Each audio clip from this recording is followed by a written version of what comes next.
in the meantime, you know, we were not really 100% prepared. We really didn't know what to expect with this cold weather.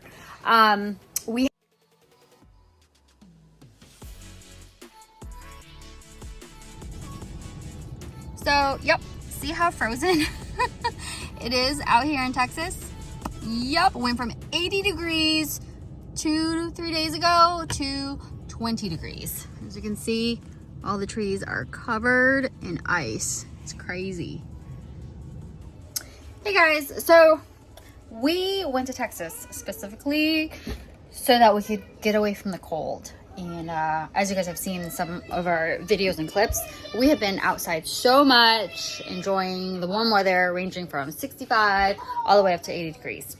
However, Texas took a turn, and as of 2 days ago, it got really cold. And then actually last night got all the way down, I think in the high or low 20s. And so this is what we're running into now. So as you can see, the water has been turned on, and we are trickling. We are struggling to get a little trickle. And actually, if you just keep going, this does turn completely off. Okay, so yeah, so this morning, woke up and it was about 20 degrees waking up this morning. And the water was completely frozen. Our pipes froze. And we actually did some research on what it is that we could do. We disconnected our hose because the hose outside that was connected to the spigot, which is our constant going water, was completely frozen. So we disconnected that. We read somewhere to just have a tank of fresh water, which we do. We have, I think, about 40 gallons. So, and we were just going to use that. But I did also read from a bunch of people to not turn on the faucet, even trickle, because it's not good for an RV. So I don't know if it's a little bit different than a house, because we always would turn on the faucet on a little bit. So this was a little bit different. So we did follow that recommendation, and we get a lot of our recommendations from Facebook. So from Facebook groups of people who RV full time. So we did turn it off, but this morning woke up 20 degrees, and it's just so funny because 2-3 days ago it was 80 degrees. So water was frozen. Ended up needing to take a shower at the bathhouse, and our kids, we're gonna take our kids over tonight to take showers there too. So we are here at the same location for about another 4 days. And we're gonna head over a little bit west in Texas, still northwest, and it should be about 60 degrees by then. But it's just so funny because we came specifically down here for the warm weather, and it is cold right now. You wanna say hi? This is my son, Lamb. You wanna say hi? Hi. He wants to start out his own YouTube channel also. Hey, buddy, you gotta brush your hair.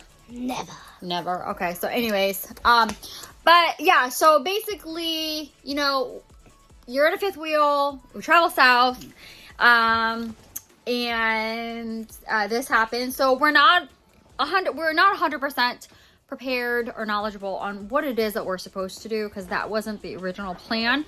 What I can say is have an electric heater. We have one, and we keep it in our kids' room because I want to make sure that they're toasty, nice and warm for the entire night. We have the heat running. We do have a gray stone fireplace. I love it because we can turn it on. This thing runs off of electricity, and you can like change the different settings. This one's my favorite. Anyways, it produces a ton of heat, so it does help. It does not take propane. Our furnace takes propane, and I can tell you that typically, there's my other daughter, Raylan. We can tell you that typically, yeah, so our furnace runs off of propane. And I can tell you that typically we can go through 4 or 5 days of using the same propane tank. with the amount of cooking that we do and the amount of heat that we need to keep the house warm. But with the weather having been in the 20s for the past 2-3 days, we are literally going through a tank of propane about every day to 2 days. So my husband's actually getting another tank of propane right now so that we can make sure to stay warm. So we've got about 2-3 more days of this, and then Monday is supposed to be in the 60s, maybe even 70s. So we should be okay by then. But in the meantime, you know, we were not really 100% prepared. We really didn't know what to expect with this cold weather. We have considered a 4-season fifth wheel. It's supposed to withstand more than the typical travel trailer slash fifth wheel. However, the floor is cold. The floors are cold. There's a lot of stationary fifth wheels or RVs that have like a skirt around them, and also have